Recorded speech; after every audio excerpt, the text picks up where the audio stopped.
Well, they're the reigning, defending Big Sky Conference champions and #1 in both preseason polls, so it's only fitting that we begin our kickoff coverage with the Montana State Bobcats. And we're very excited to be joined by MSU head coach Brent Vigen. And Brent, first of all, thank you so much for joining us. And just kind of your thoughts on the kickoff here, and kind of football's back in swing. And as you just mentioned off camera, you guys are getting started here with fall camp here pretty soon. Yeah, absolutely. This marks an exciting time of year. I know as a football coach, you love summer, but you love that transition that's ahead of us too. Our guys have worked real hard through the course of this calendar year, and they want to get on that practice field, and we do as coaches too, just to continue to move this team forward. So this obviously marks the kickoff. It's an aptly named event. Coach, your SID, Bill Lamberty, said the theme of this offseason has been change. How have you handled the change to your roster and in your locker room? Well, I think getting that group back together in January, we were only about a week removed from playing. We knew the losses that we had taken on through graduation and the transfer portal, and I think just identifying, hey, this is a new team. I know last season had a lot of amazing moments.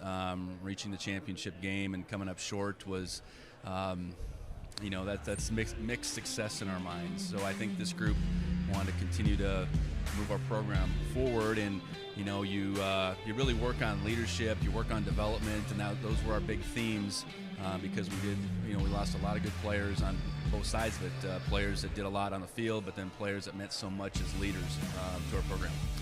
Everybody's going to obviously talk about quarterback for you guys, right? Because when you lose a special player like Tommy to the NFL now, everybody's going to wonder how are you guys going to fill that spot. There's a lot of key places on this team that bring guys back, but when you look at the quarterback position, what stands out about the guys you have that are now trying to maybe not necessarily fill his shoes, but fill that role?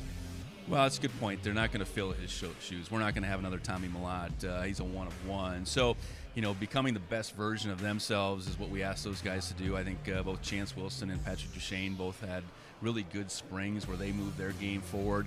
We bring in Justin Lamson, a transfer from Stanford, and Justin's adapted well through the course of the summer. So we're going to have a battle that's going to continue here and into August, and someone's going to have to play quarterback. So I think competition is obviously going to bring out the best of those guys, and excited about what they bring to the table, but isn't as much as anything excited about the guys that are at those other positions, offensive line, skill positions. We can definitely lean on them and not just a quarterback. Coach, we're going to take a look at your schedule here. You start your season at Oregon, then host ranked a top 25 team in South Dakota State, a favorite to make the national championship every year. How can a tough 2 opening weeks help you figure out your identity early in the season?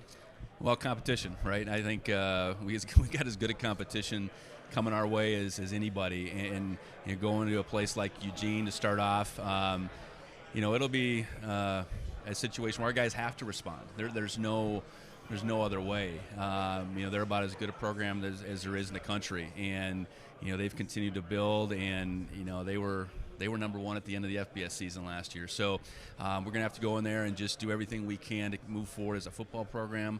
And then coming back home and playing a team like South Dakota State, what a great opportunity for our fans to have that game in Bozeman.